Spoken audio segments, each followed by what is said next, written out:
Assalamualaikum warahmatullahi wabarakatuh. Halo Smart Parent, senang sekali. Mudah-mudahan hari ini semuanya diberikan keberkahan, diberikan kesehatan, semuanya diberikan rizki yang berkah berlipat ganda, mudah-mudahan kebahagiaannya juga.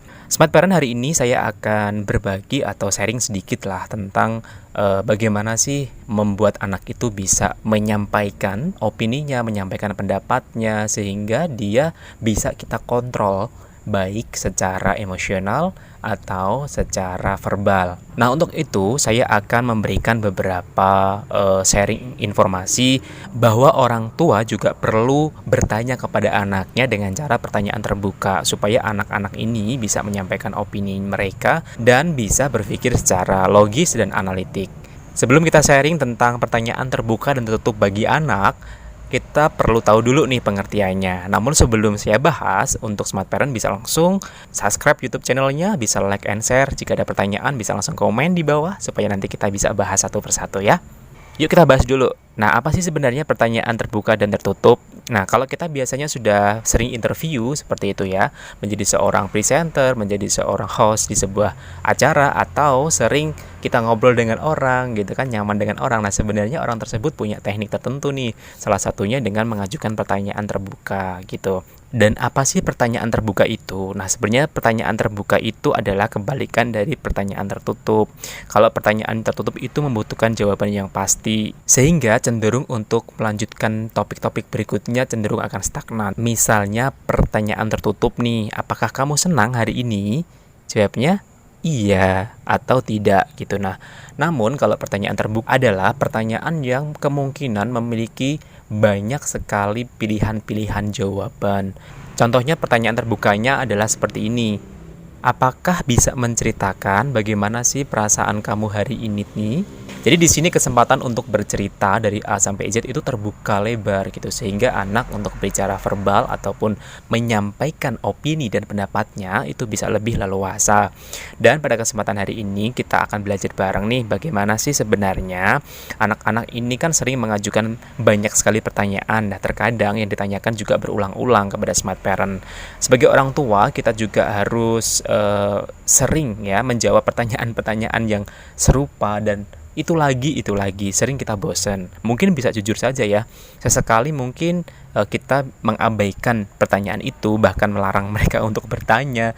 Kemarin kan sudah saya jawab, atau tadi sudah saya jawab itu pertanyaannya. Nah, faktanya nih Smart Parent, bahwa anak-anak di usia prasekolah ya, itu bisa menanyakan 300 pertanyaan pada setiap harinya. Bayangkan jika kita harus menjawab semua pertanyaan itu. Nah, untuk mengakali rasa ingin tahu anak, kan agar orang tua mendorong anak lebih banyak aktif bertanya kepada anak dan juga memberikan contoh untuk mengajukan pertanyaan kepada mereka.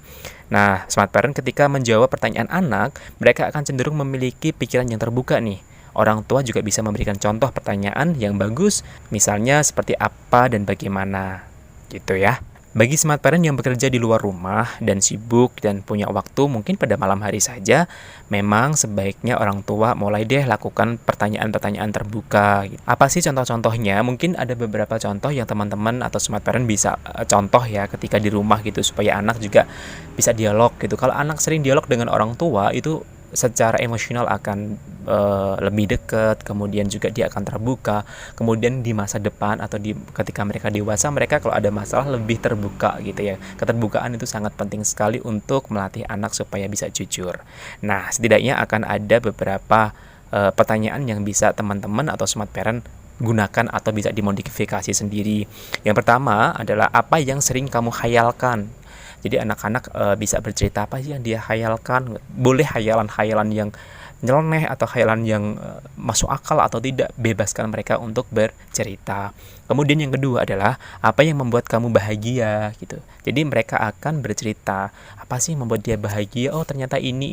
Akhirnya orang tua kan tahu ya informasi-informasi dari anak itu. Oh, ternyata anak kita itu kalau bahagia itu seperti ini nih. Di pagi hari kalau dikasih makan ini, bahwa anak itu sukanya ini gitu. Yang ketiga, nah bisa lakukan juga pertanyaan terbuka seperti ini. Jika kamu bisa melakukan apa saja saat ini, apa yang akan kamu lakukan gitu ya.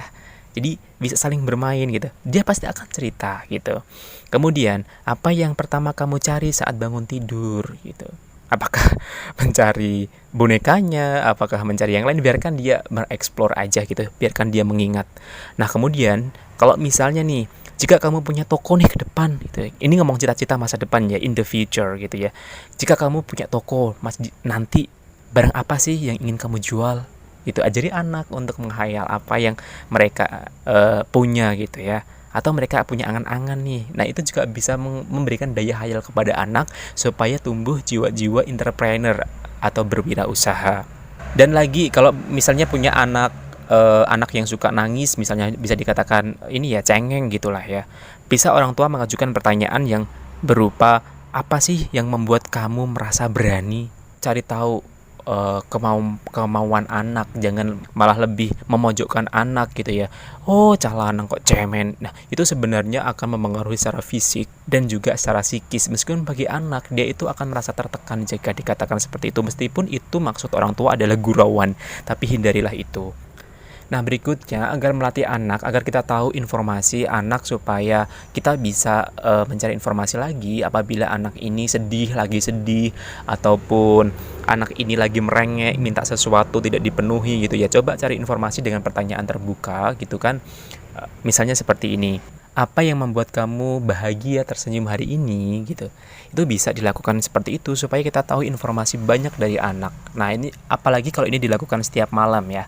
Setiap malam sambil dengerin cerita, sambil baca cerita, mungkin sambil dongeng apapun gitu ya, berdongeng yang bersambung, anak akan semakin suka. Karena dengan hal semacam ini, cara semacam ini, anak-anak jauh akan lebih tumbuh dengan kemampuan yang lebih di atas rata-rata dibandingkan dengan orang lain. Ya kita tahu ya, smart parent mungkin habis kerja sibuk gitu ya, bahkan sibuk dengan gadgetnya sendiri. Tapi saran saya adalah sediakan waktu 15 menit saja atau setengah jam lah bercerita sama anak-anak. Dan karena apa? Karena waktu yang paling bagus bagi anak itu adalah ketika mau tidur. Nah kenapa sebelum tidur? Karena menjelang tidur ini biasanya otak sudah mulai akan beristirahat, dia lebih tenang, lebih mudah diberikan sesuatu, diberikan informasi, diberikan pengetahuan. Ini jauh lebih mudah karena anak-anak akan selalu mengingatnya. Kenapa? Karena ini akan masuk ke otak bawah sadar anak. Ya, karena critical mind-nya anak memang belum tumbuh, kemudian langsung menuju di otak bawah sadarnya, dan pastinya karena memang saat gelombang otaknya pada delta yang paling deep seperti itu, anak akan bisa lebih menerima informasi yang positif dari orang tua. Mudah-mudahan mulai dari sekarang orang tua yang mengikuti podcast saya ini bisa mulai dari sekarang lebih terbuka lagi dengan anak. Ya kita tahu ya, karena orang tua zaman dulu dengan zaman sekarang kan beda sekali. Zaman dulu memang lebih pada otoriter. Kalau iya, kalau tidak. Kalau anak tidak mau, yang diangkat orang tua itu adalah apakah zaman dulu itu ya, pakai pukulan gitu ya. Itu cara zaman dulu, tapi zaman sekarang orang tua harus bisa berubah. Di pendidikan abad ke-21, anak-anak harus cenderung lebih mereka hargai. Oke, Smart Parent, mudah-mudahan bermanfaat sharing-sharing untuk hari ini.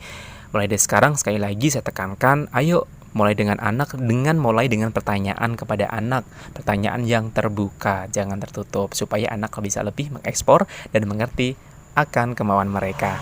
Terima kasih sudah menyimak podcast pada kesempatan episode kali ini. Sampai ketemu di podcast berikutnya. Sampai jumpa. Wassalamualaikum.